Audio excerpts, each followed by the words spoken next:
Dans 15 jours, 522 grands électeurs éliront les sénateurs calédoniens. Pierre Frogier, Gérard Poadja, Isabelle Lafleur, Émile Néchéreau et Jean Crenier sont pour l'heure les candidats déclarés pour le pays. Comment se passe cette élection? Réponse dans ce journal. Certaines îles sous les eaux victimes du réchauffement climatique, selon les leaders politiques rassemblés à Apia, où le Forum des îles du Pacifique s'est achevé hier. Reportage dans cette édition. La fête agricole de Pointe-Boud, c'est aussi les divertissements comme le concours du plus grand mangeur de maïs, du claquette de fouet ou encore le lancer du fer à cheval. Nous découvrirons ce soir ces quelques petites astuces pour remporter les concours. Mais avant de développer ces titres politiques, nouvelle élection du président du gouvernement, le Haut Commissariat a convoqué les membres de l'institution mardi prochain à un nouveau scrutin lors duquel sera élu le vice-président. Politique toujours, Isabelle Lafleur pour les Républicains calédoniens, Pierre Frogier, Gérard Poadja pour la plateforme et puis Émile Néchéreau et Jean Crenier pour l'Uni. Tous les 5 se présenteront pour les sénatoriales. Les élections auront lieu dans 15 jours. 522 grands électeurs éliront les sénateurs de leur choix pour représenter la Calédonie au Sénat pour 6 ans. Comment se passent ces élections? Vanessa Kédé. Le Sénat est le représentant des collectivités de métropole et d'outre-mer, mais aussi des Français installés hors de la France. Son siège social se trouve à Paris, au Palais de Luxembourg. Il est composé de 348 sénateurs. Cette année, la moitié d'entre eux doit être désignée, soit 170 sièges. Ces sénateurs ne sont pas élus par les citoyens, mais par un collège électoral, ce qui veut dire au suffrage universel indirect pour un mandat de 6 ans. Ce collège électoral est composé de députés, de sénateurs et d'élus issus des collectivités locales. Ici, au pays, les personnes chargées d'élire nos sénateurs le 24 septembre prochain au Haut Commissariat sont les élus provinciaux, les maires, les parlementaires et les conseillers municipaux. À savoir que ces grands électeurs sont au nombre de 552 pour tout le pays. Social, un plan de performance chahuté par le Soinc Nickel. Souvenez-vous, en mai 2016, le plus vieil outil métallurgique du pays, la SLN avait reçu des aides des collectivités et de l'État pour passer la crise. En échange de cette aide, la SLN a soumis au comité central d'entreprise un plan de performance pour gagner en compétitivité. L'objectif était de permettre à l'usine de passer de 6 $ la livre de nickel à 4,5 $ à la fin de l'année. Pour arriver à ce résultat, il a été notamment question de réduire l'effectif. Qui sont ces salariés touchés et qu'en est-il de ce plan? Réponse d'Océane Zobler. Parmi les 12 mesures qui font partie du plan de performance 2018, la SLN prévoyait petit à petit le non-remplacement des départs en retraite. Ces départs représentent une réduction des effectifs de plus de 300 salariés d'ici la fin de l'année 2017. À savoir qu'aucun licenciement n'est prévu pour ce plan d'action. Depuis presque 2 ans maintenant, 150 employés sont donc déjà partis, ce qui représente 150 postes en moins. Ces départs auraient été suffisants si l'objectif de compétitivité était resté le même. Sauf que le prix de la livre de nickel par les petits producteurs low cost a encore baissé à 3,8 $ la livre de nickel. Afin de rester le plus compétitif possible, l'usine s'est donc fixé un nouvel objectif, arriver à 4 $ la livre d'ici 2020. Dans ce contexte, il est prévu d'améliorer la productivité en augmentant le volume horaire, en supprimant un quart de travail sur 5 au fur et à mesure des départs et d'augmenter à 80 le nombre de suppressions de postes. En opposition à cette dernière mesure qui est pour eux injuste, le Soinc Nickel a décidé de rencontrer la direction. Pour eux, d'autres solutions existent pour faire des économies comme faire bouger les salariés au niveau de la direction ou encore réduire le coût de l'énergie. Social toujours, en bref, ils étaient une centaine à répondre à l'appel de l'USTKE ce matin de bonne heure devant la DI3T. Le syndicat dénonce, je cite, la nomination du directeur, en l'occurrence Jean Laurent, pourtant parti à la retraite à la place d'un Kanak, Georges Séléphène. Selon l'USTKE, Jean Laurent a été reconduit avec l'aval du président du gouvernement. Dans un communiqué, le gouvernement déclare qu'aucune décision n'a été prise à ce jour. Le choix du postulant reste entier. Fin de citation. Des nouvelles du quai à Traders, 141 conteneurs débarqués depuis lundi. En tout, 415 conteneurs ont été retirés à ce jour. Hier soir se clôturait le forum des îles du Pacifique aux Samoa. Philippe Germain, représentant de la Nouvelle-Calédonie, et le président Édouard Fritsch de Tahiti ont participé hier à leur première Leader Retreat, une journée où les présidents et les premiers ministres d'Océanie se retrouvent à l'écart de la presse pour examiner les résolutions du forum. Parmi les thèmes abordés, la lutte contre le réchauffement climatique. La lutte contre le réchauffement climatique et justement, c'est un sujet qui inquiète au plus haut les leaders et surtout les populations de ces petites îles comme à Nauru ou encore à Tuvalu. Reportage de Brandy Tevero et Mike Leral de TNTV. Ça ne se voit peut-être pas à Washington, mais dans le Pacifique, le réchauffement climatique est une réalité. Les tempêtes sont plus fortes et plus fréquentes et même les îles hautes sont affectées. Everything seems to be upside down, including the trees. You know, they're fruiting out of season, and so things have gone crazy. À Nauru, comme dans la plupart des îles du Pacifique, les habitants vivent sur la côte. Pour eux, tout va changer. An area of the island which has been mined out for hundreds of years, over 100 of years, and so now we need to rehabilitate and even move our infrastructures from down the coast to a safer, higher ground. So that's where we're moving our people to, not abroad. Nauru croit encore en son avenir. Pour d'autres, comme Kiribati ou Tuvalu, c'est déjà compromis. Les champs, inondés par l'eau salée, ne sont plus exploitables. Tuvalu a déjà perdu beaucoup de terre et la destruction du corail altère les stocks de poissons. À Tuvalu, on creuse le lagon pour remblayer l'île. Et pour son Premier ministre, la décision de Donald Trump de se retirer de l'accord de Paris et de limiter sa contribution au Fonds vert est une catastrophe. But it is so unfortunate that Donald, this new guy, is saying this type of things because it's not helpful. We cannot just continue to look at this as destructive. We must find ways to work together with the U.S. Because you know, the U.S., the American people, they are also Tuvaluan people there. And Tuvalu, there are Americans there living in Tuvalu. Likewise in Tahiti and in Samoa, everywhere. We are all the same people. That guy doesn't know those things, but we have to remind him. Sous Barack Obama, les États-Unis s'étaient engagés à verser 3 milliards de dollars au Fonds vert pour l'environnement et avaient déjà fourni 1 milliard. L'arrêt du financement américain est donc une perte énorme pour toutes ces îles qui comptaient sur ce fonds pour se protéger. D'autant plus que d'autres pays pourraient suivre cet exemple et refuser de payer pour l'avenir de l'humanité. Au forum, nous demandons aux représentants américains pourquoi ils ne contribuent plus au Fonds vert depuis l'élection de Trump. La réponse est évasive. Well, we've, I think, as I mentioned, already provided $1 billion to the Green Climate Fund and have a seat on the board. As for what's going to happen in the future, I think we'll just have to see. Mais les leaders que nous avons rencontrés se méfient de Donald Trump. Longtemps boudé dans le Pacifique, la France arrive à point nommé.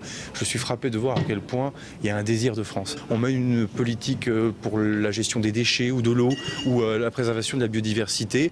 Ici, en plein milieu de cet océan Pacifique, et c'est financé par le contribuable français via le ministère de la Transition écologique et solidaire. En voilà un seul exemple, il y en a beaucoup d'autres. Les îles profitent du forum pour solliciter l'aide de toutes les grandes puissances. En retour, elles tentent d'asseoir leur influence dans le Pacifique. Mais le financement du développement durable peut aussi venir des entreprises. Aux États-Unis, elles prennent déjà le relais de leur président climato-sceptique. Revenons au pays, le référendum 2018 et le projet de société du FLNKS au cœur de la fête des communautés à Wailu. L'événement aura lieu demain au terrain Samoa. Jean-Baptiste Manga, docteur en droit, interviendra sur l'autodétermination de 2018. Et toujours sur le même sujet, un quiz vous sera proposé. Pour en parler, nous recevons Angie Boé, première adjointe au maire de Wailu. Bonsoir. Bonsoir Alice. Alors on dit d'abord une réaction sur le sujet concernant le réchauffement climatique, si ça devait arriver au pays. Le sujet, il est déjà au pays, hein, parce que nous on a eu l'expérience là lors de la catastrophe de Wailu. Hein, donc on rencontre en fait les mêmes problématiques là. On est dans le cœur du sujet, au cœur du sujet, je veux dire, parce que j'entendais un intervenant là parlait au fait des déplacements des populations et tout, et là on est en réflexion au fait par rapport aux endroits où ça a été affecté lors de cette catastrophe du 22 novembre dernier. Donc merci pour cette réaction. Alors revenons à notre sujet principal. Pourquoi le thème du référendum 2018 à la fête des communautés? En fait, je pense que c'est une évidence, quoi, parce que la fête des communautés, elle s'inscrit dans le cadre de la journée de la citoyenneté. Donc on a décidé de le mettre le 9, mais comme vous le savez, c'est le 24 septembre que ça se fait au niveau pays. On a pris ce thème parce que c'est l'année prochaine que ça se passe. C'est l'actualité. Voilà, c'est l'actualité. Et en tâtant un peu le terrain, on s'est rendu compte que les gens n'étaient pas souvent informés de des enjeux de ce référendum. C'est pour ça que voilà, on a décidé d'organiser cette journée autour des communautés. Parce que c'est vrai que Wailou, elle est connue comme une commune fortement kanak, mais que dans cette commune aussi, il y a d'autres communautés qui doivent aussi profiter, on va dire, de cette information globale sur le référendum. Donc vous souhaitez les informer. Alors concernant l'intervention de Jean-Baptiste Monga, quel en sera le contenu? Le contenu, en fait, ça sera sur l'autodétermination de 2018. Donc, c'est toujours dans le but d'informer, parce qu'on ne sait pas toujours ce que c'est qu'un référendum. Il serait question aussi de vulgariser, parce que... Voilà, c'est vulgariser la question, parce que déjà, les gens, quand ils entendent référendum, ben, voilà quoi. Qu'est-ce qu'il y a derrière référendum? Donc, l'intervention, elle sera tournée sur ça, et puis surtout comment les différentes communautés aussi appréhendent la question du référendum. Alors, qu'est-ce que vous attendez de cette journée? Ben déjà, l'objectif, c'est d'informer au maximum les personnes, parce que qu'on soit indépendantiste ou non indépendantiste, lors du référendum, on ne votera pas pour un parti politique, pour une liste, pour un candidat, mais on votera pour le pays, pour l'avenir du pays. Et ça ne dépend que des personnes qui vont voter. Donc, ce qu'on souhaite, au fait, c'est donner le plus d'informations pour que les gens puissent, à la fin, faire un choix éclairé et apaisé, quoi, par rapport à ce référendum. Alors, pour terminer cet entretien, donc, on lance un appel à la population. Mais quel est le programme? Parce que on parle également du référendum, mais aussi il y aura également des animations lors de cet événement. Oui, donc, comme les communautés, mis à part les informations sur le référendum, donc, il y aura aussi des animations musicales, des animations, on va dire, danse, etc. l'après-midi, mais le soir, il y aura un plateau musical de 18h à 21h. Mais toute la journée, au fait, se tournera sur le rôle, enfin, sur la problématique du référendum. Et il y aura aussi une explication du projet de société du FLNKS. D'accord, voilà. Donc cordiale invitation à tous. Cordiale invitation à tous à partir de 8h30. Donc les protocoles commencent à 8h30 et après le programme se déroule jusqu'à 21h l'après-midi. Le soir. Voilà. Andibo, et merci d'avoir accepté cette invitation. Et la citoyenneté, on la vit également au CONES. L'association Gayulas a organisé aujourd'hui un tournoi de football avec 40 détenus majeurs contre une équipe extérieure composée de footballeurs de l'association, des clubs calédoniens ou encore d'éducateurs. Duke Menongo était sur place. Aujourd'hui, ce ne sont pas 13 détenus, mais 13 sélectionnés du CONES qui affrontent l'équipe amenée par l'association Gayulas. Ces sélectionnés de la 400, comme on a pu l'entendre ici, ont été choisis pour leur qualité footballistique, mais aussi humaine. Et pour eux, ce match, c'est avant tout un moment de partage et un message d'encouragement. Ça permet déjà aux détenus de sortir de leur cellule et de rencontrer des gens de l'extérieur. Et justement, nous apporter des bonnes choses. La prison, c'est un combat, mais on peut acquérir des bonnes choses, comme justement le sport, qui peut nous permettre, dès notre sortie, la réinsertion, on peut s'adapter au sport et puis on peut se lancer dans le ballon rond. Là, il y a 2-1 pour la sélection du CONES. Là, ça annonce un match dur, parce que voilà, au fil du jeu, l'équipe à dedans commence à s'habituer sur le terrain. Là, tout le monde a fait des erreurs dehors, mais voilà. Nous, on veut que, voilà, pour moi, je veux que, voilà, mes frères qui sont dehors, je ne veux pas les retrouver ici, quoi. Voilà, nous, on est passé par ce chemin-là, mais, voilà. C'est pas ça la vraie vie.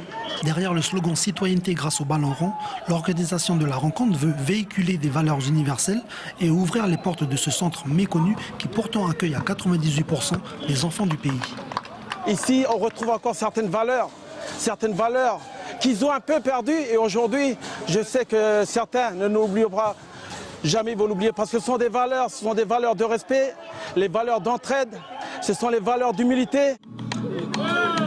Derrière des murs, il y a des hommes, il y a des femmes qui travaillent, il y a des hommes et des femmes qui sont incarcérés.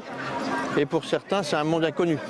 Donc du moment que c'est inconnu, c'est un peu... on s'interroge, qu'est-ce qui se passe derrière, etc. Et vous pouvez le voir aujourd'hui, c'est des bons moments qu'on partage ensemble. La vie qu'on mène actuellement, on s'occupe très peu de ces jeunes. Il faut revenir à ces jeunes parce que c'est le noyau essentiel du futur de ce pays. Sous les airs chantonnés par les jeunes de l'association, la sélection du Coins remporte le match 6-5. Voilà un moment sportif parrainé par Coche et par Antoine Comboiré.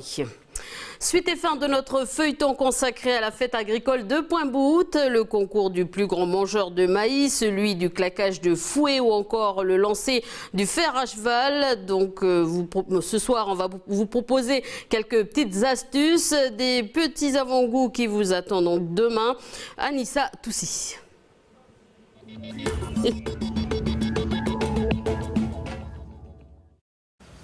Nous sommes sur l'exploitation de Christophe Courteau. Ces dames sont en pleine récolte de maïs sucré.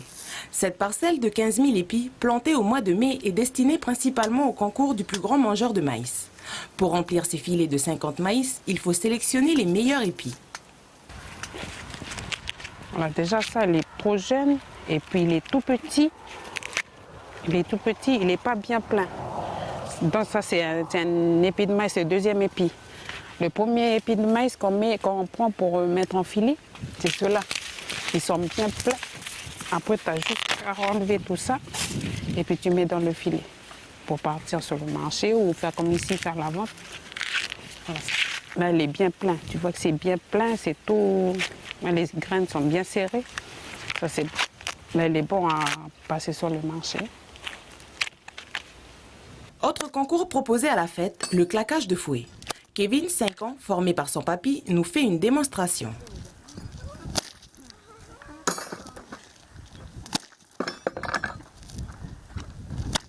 Le claquage de fouet, c'est dans les gènes, comme vous le diront bon nombre d'éleveurs. Mais si vous n'êtes pas des fouetteurs aguerris, voici la technique. On attrape le fouet par le manche et puis la technique, c'est de le lancer en avant avec un geste par-dessus la tête et de reclaquer vers l'arrière. Et en fait, il ne faut pas que le cuir touche par terre. Il faut que c'est la mèche qui claque en fait. Il ne faut pas que le fouet en lui-même touche le sol. Parce que normalement, on fait ça, on claque du fouet quand on est à cheval. Le lancer de fer à cheval sera également à l'honneur. Thomas nous montre comment faire. Tu le tiens à plat de ta main, tu écartes les doigts et tu essaies de le lancer le plus droit possible. Le but du jeu, en fait, c'est de crocher le fer sur la tige en fer. Vous pourrez aussi vous amuser avec d'autres concours, comme le lancer d'épervier, le meilleur éplucheur de coco, et pour les gourmands, ce sera celui qui mangera le plus de pastèques. Bref, il y en aura pour tous les goûts. Alors Kevin, si tu m'entends ce soir, j'irai te voir pour claquer le fouet demain à Pointe-Boute. Voilà un sujet qui sera de nouveau abordé dans l'émission Bienvenue dans la bande après ce journal. Aujourd'hui, la coutume des artistes a eu lieu au centre culturel Tibaou et parmi les groupes, le groupe Boulevard Désert qui se produisait hier à la Bodega. Donc ce groupe se produira au Francofolie. Je vous propose un extrait de ce groupe.